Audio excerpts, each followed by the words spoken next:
Stu here with Raid, Shadow Legends, and Gurptuk Mossbeard. We had him on stream. We took him out to 60 last night. We had a whole lot of people on stream talking about ways to make this guy viable.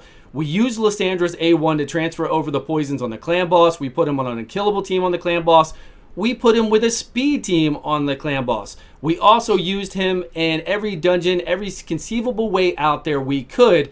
This legendary is just not good. He is not good for you at all. Does that mean that they won't buff him later on? Maybe they will buff him. Maybe we'll have an encounter come up like the Hydra boss where he's actually really good for that encounter. We don't know. We really don't know. But right now, he is killing our teammates and not really healing our teammates. And it's because he's doing his A2 on a 2-turn cooldown instead of doing his A1 to get those regens up. And to really make this guy viable, I feel like they need this regen to be a 2-turn. 1 turn is way too short. Even with a counterattack team on clan boss or a counterattack team anywhere else, it's still way too short to heal your team. So right here, he's putting up 3 poisons on everybody, puts up block buffs on the enemy. Great, we get it. He does on his A1, if you have poisons on, he'll put a continuous heal up for a 1 turn only, drops off very fast. But this move kind of gets in the way. It's on a 2-turn cooldown. It removes buffs from one of your allies, and then it heals them, which is cool, and then puts up a shield. It's actually a good move on a 2-turn cooldown if the rest of his kit, if he was just like a support champion that did some other things to help you out instead of trying to poison you, right, and kill your teammates. So it just doesn't equal out because we don't want him to do his A2. We don't want this move right here done. We want him to just keep doing his A1 when you have those poisons up so we can get regens up. But it just doesn't work out that way. And of course, you know, whenever you have a poison on your champions, you're going to increase your overall damage to up to a 30% max. But with those 3 poisons, it's almost like having an additional weaken out there. With a strong weaken, it's 25% additional damage. This guy can do it. But, you know, obviously Bad Alcazar is hard to come by. Not everybody has a Bad Alcazar to use, to play around with. Mine is in the vault right now over here. So Bad Alcazar on teams out there that you use for the clan boss speed teams, or if you use a team in the clan boss to stay alive with Bad Al, that's fine because Bad Al's on a 3-turn cooldown, putting up tons of regens for 2 turns, also poisoning the enemy and increasing your overall damage and removing all debuffs. So it works out really well because then you're trading out something that you don't even have to go to lifesteal gear anymore. You can go to stalwart gear. You're healing your whole party. There's a reason to have him in there. This guy just does not function properly at all. He will not keep you alive enough by doing this A1 to do a team like that. It'd have to be a really specialized, I'm talking about a super specialized team out there. The only thing that we've seen in general that makes this guy even decent is using him on spiders to increase your overall damage, but even then, it's not worth it. Even then, it is not worth it to you, and I'm going to show you right now. So instead of these royal guards in here, which royal guard should we take away? Hopefully that's a strong one. Who knows? We're going to put him in here as our additional, okay, so we're going to have Bad Al go first, increase our damage by 15%. We're going to have him go next, poison us. We do have shields on Bad Al, so it doesn't matter, even though my Septimus isn't even. We'll talk about masteries in a minute and how masteries are affected by this, and different masteries you could choose to increase your damage and ones that could even lower your damage depending on what you chose in masteries. We'll go over that right after this. So he's going to increase our damage by 23% or so odd.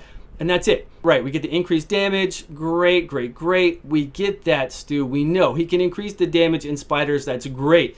I know. He's got no good uses. I'm telling you, this guy is terrible. And if you're going to look at that, 4.4 million Helm Smasher, and then we have Royal Guard come in there. Now, do we need that? Is that necessary? 11 seconds, we could be down to 10 seconds on unlimited frames, or we could just come in here and go like this. Bye-bye, guy. Let me add back in the Royal Guard or whatever else you want to use to do additional damage. And guess what? It's the same damn thing.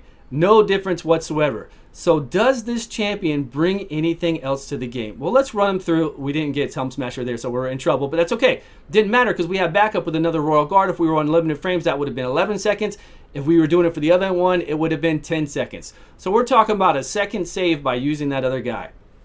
That's all we're talking about. And I'm not trying to like say this guy is terrible just to bitch and complain. I'm not trying to do that. I'm just trying to show you guys out there what you would use him for. Like, where would he really help you out? Who else? One more in here. We need AoE decreased defense. So on this team, my Apothecary has really high defense, really low HP, so that the enemy will always target him. They'll go after him. But will the enemy really target him now? Because look, my other people are faster. They're taking damage as well. Look at this. War Maiden has taken 2 poison ticks. She's taken 2 poison ticks. The enemy hasn't attacked yet. Now when the enemy attacks, you know what? They don't even care about the Apothecary being amazing like that all the time, even though they did. They did attack him right there. That's great. But what can happen is that my people can drop below their threshold of where the AI knows that they're down under 50% health or low health, and they won't. Look at my apothecary. My apothecary has a lot of health. These don't. Right now, boom. See? That's what they're going to do. And will this guy keep us healed? Well, obviously he's not. You can see right now that he's not healing back up my people. He's not keeping them alive. He's not doing anything beneficial for us. He just did his A1 right there. We don't have poisons up, so we're not getting that regen. Again, it's such a small region.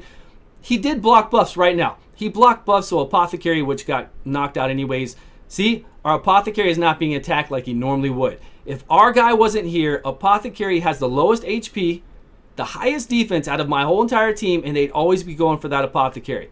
But he's causing so much issue throughout this whole play that, look, he's causing so much trouble with these poisons and not healing anybody. We have not seen regens pop up on anybody yet, because now he goes back and does his A2.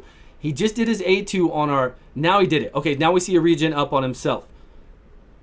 I don't get this guy. There is not a viable way right now in the game for you to use him, for him to help you out to get through dungeons. I have him max booked. We have him geared. We'll go look at that. To get through dungeons, to get through spiders, to get through anything. And we already saw in spiders, sure, he can increase our overall damage, but anybody can do that. Anybody can take his slot like another Royal Guard and do just fine. You don't need to have one Septimus come in there and down it. Who cares? Who cares? You're still going to get times with this guy at 11 seconds, 10 seconds, whatever you need to get. So now we're here. We're going to fail. We're going to definitely fail. He did not help us out here. And believe me, we did this on stream. Everybody saw. We did it through every dungeon out there. We did it with legendaries as well. Can we get through here with legendaries and make it look like he helped out, or at least that he's there? Yeah, we can get through with 4 legendaries and anything in this game, and then put a 5th in there, and they will be there. They'll be alive. But that's not what we want out of this guy. And even still, would they normally run those comps? No, they wouldn't. They would not run those comps. They would never use this guy in those comps. The only thing that, like I said, the only thing that I've seen people say that they might, since they maxed them out and they geared him, that they might still use him for, is going to be for Septimus and spiders, and that is it. And that is it. But we were going to talk about the masteries. I forgot about that. So we'll go over here. So masteries that we could choose for this aren't going to work for my Septimus, and I'll show you why. Could you choose some masteries here, like this one here, that's going to increase your overall damage by 12% by having those poisons on? So you're going to get that weaken up, that poison damage, that 23%, whatever it is, plus is 12%. That's good. That's actually really good. That's a lot of added damage. But with the way I have Septimus built, here you got to be careful about this one, because Septimus, when he attacks, if he has poisons on, will not be at max HP then unless you have shields up. Luckily, I have shields on my Bad Alcazar, so he wouldn't be affected. But for me to come over here, I'd really have to switch up a lot of things on my Septimus. So my Septimus is doing additional damage here on these two, on this one for having max health, on this one for the first hit on the enemy, and on this one because the enemy has higher max HP of 6%. So if I wanted to change this all, and I'm going for Helm Smasher, if I wanted to change this all and go over here, I'd have to change kind of the way I do my work up here. But you can. My Seer has this. So my Seer has this, which we were going to show in Dragons a minute ago. So my Seer comes down here. Let's look at my Seer build. So my Seer would benefit from him in that way, right? Not this one. This is not my good one. There she is. So my Seer has this build here that, yes, she would benefit with the 20-something% additional damage with the 3 poisons, and then as well get an additional 12% damage here, which would be good. She'd be doing more damage, right? But again, that guy's just helping her do more damage and everybody else do a little bit more damage when they're not even, the other people aren't even damage dealers, my Mausoleum Mage and whatnot, and he's taking up a slot doing nothing else. Not even healing us, not even really doing much. So I just don't get this champion. Let's go over to Clan Boss and look at him in Clan Boss. So we played him. I promise you. We already did Spiders. I showed you Dragons. We played him in Ice Golems. We played him in Fire Knight. We put him with teams that were incredible teams. We put him with teams that were all rares. We put him again with this team to transfer over the debuffs from Lysandra and just get some people going through here. He just doesn't help out. He's just not there to really help you out, to increase your damage, to take up that slot to increase the damage enough, and to really to heal you. That's the biggest thing. To heal your group back. And that's a big concern here on the Clan Boss. So in Clan Boss, when we used him, I used him in Nightmare, I used him in Ultra Nightmare on Unkillable. We're going to talk about Unkillable right after this. So here's my team. Where did I use him? I even used him on this team. So we were using Lysandra to transfer the poisons over to poison the Clan Boss. We were using Vizier in here at a time too to extend those that she transferred over with him in here with 2 counterattacks, and then we used some speed as well to speed it up. to try to get that A1 to apply that regen, and it just was not enough. People were dying. He was doing up too much. He's doing his A2 too much. He wasn't doing his A1 enough. Even with counterattack doing his A1, 1 turn regen is not enough on his A1. It really needs to be for 2 turns. Then we can try some things out. Unkillable teams. He will not work for any unkillable team out there that I know of so far, because within the unkillable team, you come through with your 2 man-eaters or whatever you're working with. Let's just take this one for example, because mine doesn't have my man-eaters up right now. There's a time within there, within the rounds, that your man-eater will take 2 turns. That's how you get that cooldown. That's how you get both of the unkillables rotating so they cover each other. There'll be times where you take 2 turns, and during that 2 turns, you will not have unkillable up, because you're taking 2 turns when the boss isn't even hitting you. So you're getting another turn to come in there, so you get it back up. You get it back up before the boss does damage to you. But you're taking a turn and you have poisons on you, so before you apply it, you will take damage from those poisons and you will die because you're at 1 health. You're playing an unkillable team because they have an unkillable buff, but it's not block damage. It's unkillable, so you still get down really low. Even with a tower, it's still going to be the same thing. You're going to get down low eventually, and he has to take multiple turns the same way. So you're going to get to a point to where you're going to have poisons on you. You're going to take those 2 turns. You're going to try to apply your unkillable with your man-eater or whoever else, and you're going to die.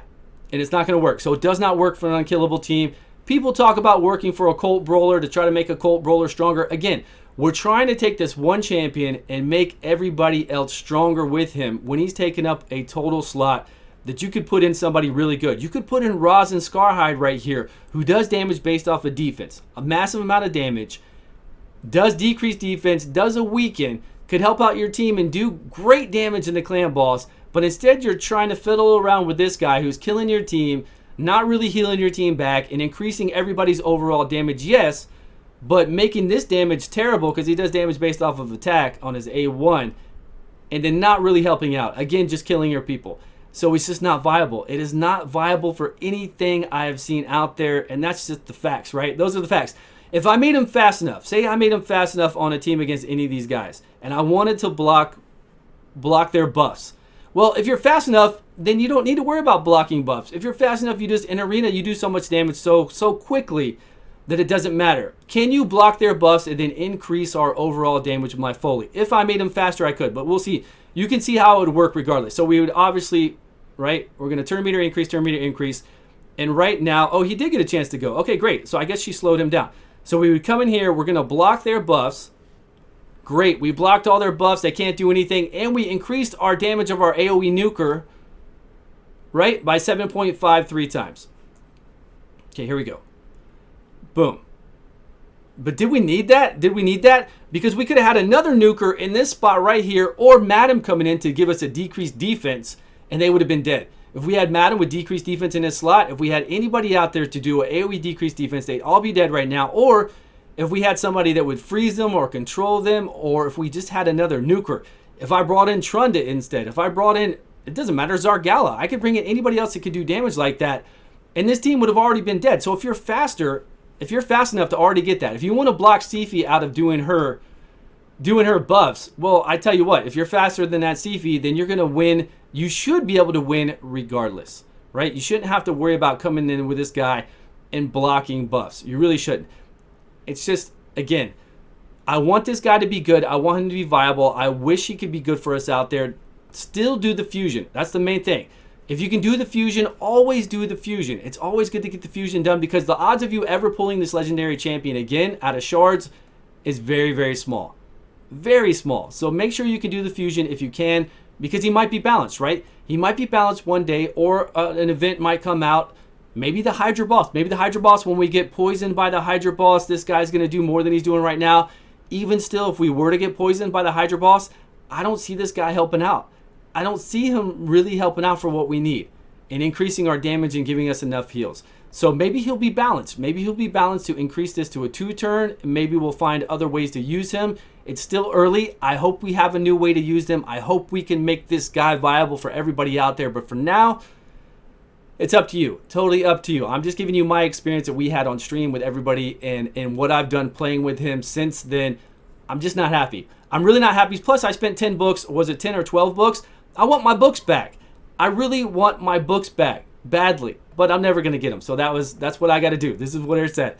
But thank you everybody for watching. I appreciate all your time. Please subscribe if you have not, and let me know in the comments below, what do you think about this guy and where do you think he's best used, and will you be fusing him? Thanks all. I'll see you in a video soon.